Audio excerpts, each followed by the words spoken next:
Hello friends, ಎಲ್ರಿಗೂ ನಮಸ್ಕಾರ. ಇವತ್ತು ನಾನು ಸಿಂಪಲ್ ಆಗಿ ಎಗ್ ಬಿರಿಯಾನಿ ಹೇಗೆ ಮಾಡೋದು ಅಂತ ಹೇಳ್ಕೊಡ್ತಾ ಇದ್ದೀನಿ. ತೆಂಗಿನಕಾಯಿ ಉಪಯೋಗಿಸ್ತಾ ಇಲ್ಲ, ಯಾವುದೇ ಮಸಾಲೆಗಳು ರುಬ್ತಾ ಇಲ್ಲ. ನಿಮ್ಮ ಮನೇಲಿ ಏನಿರುತ್ತೆ ಅದನ್ನೇ ಹಾಕ್ಬಿಟ್ಟು ರುಚಿಯಾಗಿ ಮಾಡ್ಕೊಳ್ಬೋದು.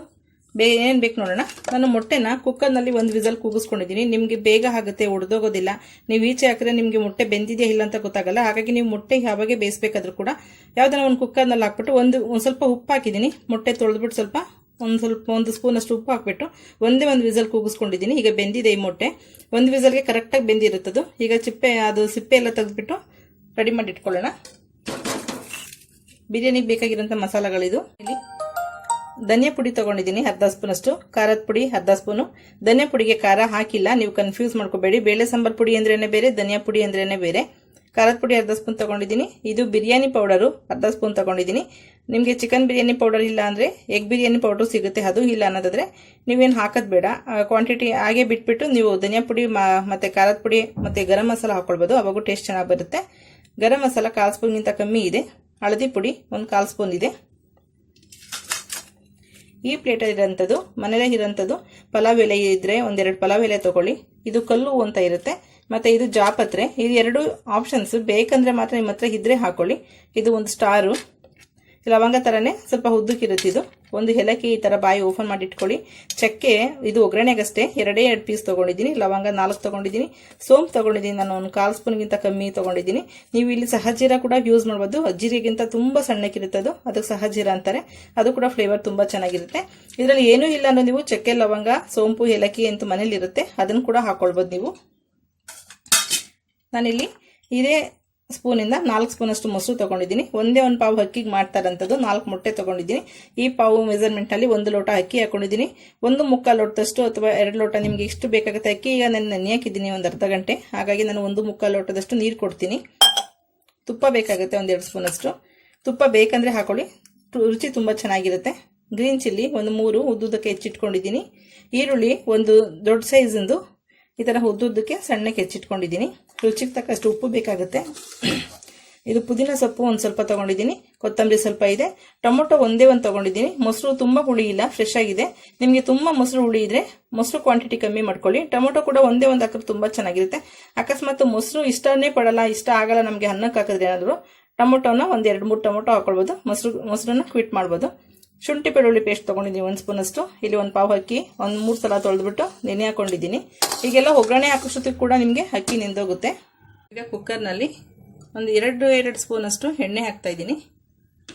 ಅದರ ಜೊತೆಗೇನೆ 1 ಸ್ಪೂನ್ ಅಷ್ಟು ತುಪ್ಪ ಆ್ಯಡ್ ಮಾಡ್ತಾ ಇದ್ದೀನಿ. ನಿಮಗೆ ತುಪ್ಪ ಬೇಡ ಅನ್ನೋದಾದರೆ ನೀವು ಬರೀ ಎಣ್ಣೆ ಕೂಡ ಹಾಕ್ಕೊಳ್ಬೋದು. ಸ್ವಲ್ಪ ಬಿಸಿ ಆಗಲಿ. ಬಿಸಿ ಆದಾಗ ಈ ಪ್ಲೇಟಲ್ಲಿ ಏನು ಮಸಾಲೆಗಳು ಇಟ್ಕೊಂಡಿರ್ತೀರ ಎಲ್ಲನೂ ಹಾಕ್ಬಿಡಿ.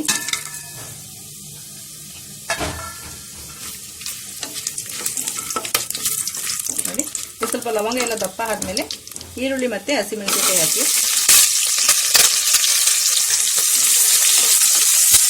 1 ನಿಮಿಷದಷ್ಟು ಐ ಫ್ಲೇಮ್ನಲ್ಲೇ ಫ್ರೈ ಮಾಡಿದ್ದೀನಿ. ಈರುಳ್ಳಿ ಸ್ವಲ್ಪ ಎಲ್ಲ ಕಲರ್ ಚೇಂಜ್ ಆಗಿದೆ, ಒಳ್ಳೆ ಅರೋಮ ಬರ್ತಾ ಇದೆ. ಈಗ ಸ್ಟವ್ನ ಸ್ವಲ್ಪ ಸಿಮ್ ಮಾಡ್ಕೊಳ್ಳಿ. ಪೂರ್ತಿ ಸಿಮ್ ಮಾಡ್ಕೊಂಡು ಈ ಮಸಾಲ ಪುಡಿಗಳೇನಿತ್ತು ಎಲ್ಲ ಪೌಡ್ರುಗಳನ್ನು ಹಾಕ್ಕೊಂಡು ಜಸ್ಟ್ ಆ ಎಣ್ಣೆಯಲ್ಲಿ ಮಿಕ್ಸ್ ಮಾಡಿ.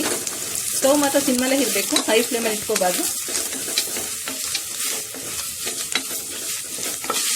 ಮಿಕ್ಸ್ ಮಾಡಿಬಿಟ್ಟು ಶುಂಠಿ ಬೆಳ್ಳುಳ್ಳಿ ಪೇಸ್ಟು, ಪುದೀನ, ಕೊತ್ತಂಬರಿ ಮತ್ತು ಟೊಮೆಟೊ ಆ್ಯಡ್ ಮಾಡೋಣ.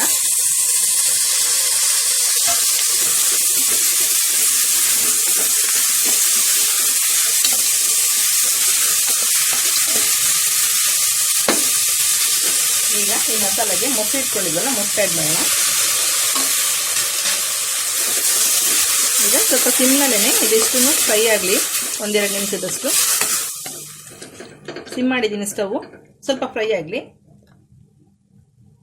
ನಾವು ಮಸಾಲ ಸ್ವಲ್ಪ ಫ್ರೈ ಆಗೋಷ್ಟರಲ್ಲಿ ಮೊಟ್ಟೆನೆಲ್ಲ ಹೊಡೆದಿಟ್ಕೊಳ್ಳೋಣ. ನೋಡಿ, ಮೊಟ್ಟೆ ಎಷ್ಟು ಚೆನ್ನಾಗಿ ಪರ್ಫೆಕ್ಟಾಗಿ ಬೆಂದಿದೆ. ನೀವು ಯಾವಾಗಲೇ ಮೊಟ್ಟೆ ಬೇಯಿಸ್ಬೇಕಾದ್ರೂ ಸ್ವಲ್ಪ ಕುಕ್ಕರ್ನಲ್ಲೇ ಮಾಡ್ಕೋಬೇಕು, ತುಂಬ ಚೆನ್ನಾಗಾಗುತ್ತೆ ಮತ್ತು ಬೇಗ ಆಗುತ್ತೆ. ಈ ಮೊಟ್ಟೆ ಬಿಳಿ ಭಾಗ ಏನಿದೆ ಅದು ಒಂದು ಸ್ವಲ್ಪ ಕೂಡ ಮೊಟ್ಟೆ ಸಿಪ್ಪೆ ಇದೆಯಲ್ಲ, ಈ ಸಿಪ್ಪೆ ಒಂದು ಸ್ವಲ್ಪ ಕೂಡ ಇದಕ್ಕೆ ಮಿಕ್ಸ್ ಆಗಬಾರ್ದು. ನೀಟಾಗಿ ತೆಗೆದಿಟ್ಕೊಳ್ಳಿ. ಈಗ ಜಸ್ಟು ಕಟ್ ಮಾಡಿ, ಫುಲ್ ಓಪನ್ ಮಾಡಬೇಡಿ. ಮಸಾಲ ಒಳಗಡೆ ಇಳಿಯೋದಕ್ಕೆ ಈಸಿ ಆಗುತ್ತೆ. ಈ ಥರ ಒಂದು 4-5 ಗೆರೆಗಳು ಮಾಡ್ಕೊಂಡ್ರೆ ಆಯಿತು. ಇಲ್ಲ ಅಂದರೆ ನಿಮಗೆ ಫೋರ್ಕ್ ಏನಾದ್ರು ಇದ್ದರೆ ಅಥವಾ ಅಲ್ಲಿ ಚುಚ್ಚೋ ಕಡ್ಡಿ ಏನಾದ್ರು ಇದ್ದರೆ ಜಸ್ಟ್ ಈ ಥರ ತೂತ್ ಮಾಡಿದ್ರು ಕೂಡ ನಿಮಗೆ ಚೆನ್ನಾಗಿರುತ್ತೆ, ಮಸಾಲ ಒಳಗಡೆ ಹೋಗುತ್ತೆ. ಈ ಥರ ಕೂಡ ಮಾಡ್ಕೊಳ್ಬೋದು. ನಿಮಗೆ ಹೇಗೆ ಇಷ್ಟ ಆಗುತ್ತೆ ಆ ರೀತಿ ಮಾಡ್ಕೊಳ್ಳಿ.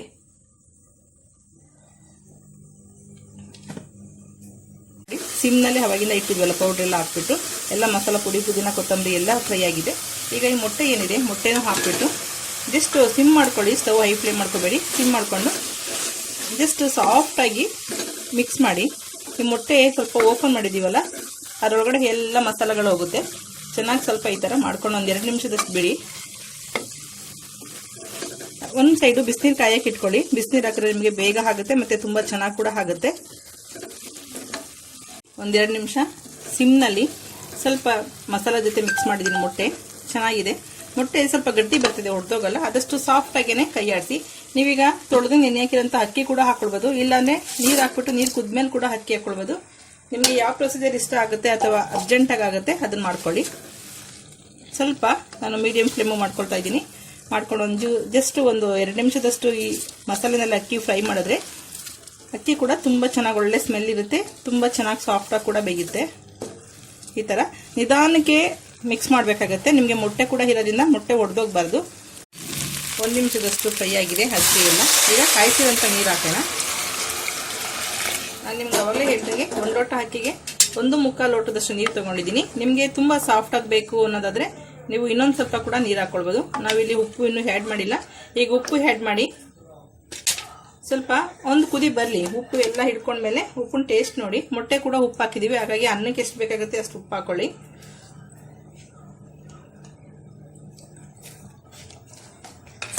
ಇದು ಒಂದು ಕುದಿ ಬರಲಿ. ಕುದಿ ಬಂದಮೇಲೆ ಇದು ಟೇಸ್ಟ್ ನೋಡ್ಬಿಟ್ಟು ಆಮೇಲೆ ಕ್ಯಾಪ್ ಹಾಕಿ ಒಂದು 2 ವಿಸಲ್ ಕೂಗಿಸ್ಕೊಂಡ್ರೆ ಸಾಕು. ನೋಡಿ ಚೆನ್ನಾಗಿ ಕುದಿ ಬರ್ತಿದೆಯಲ್ಲ.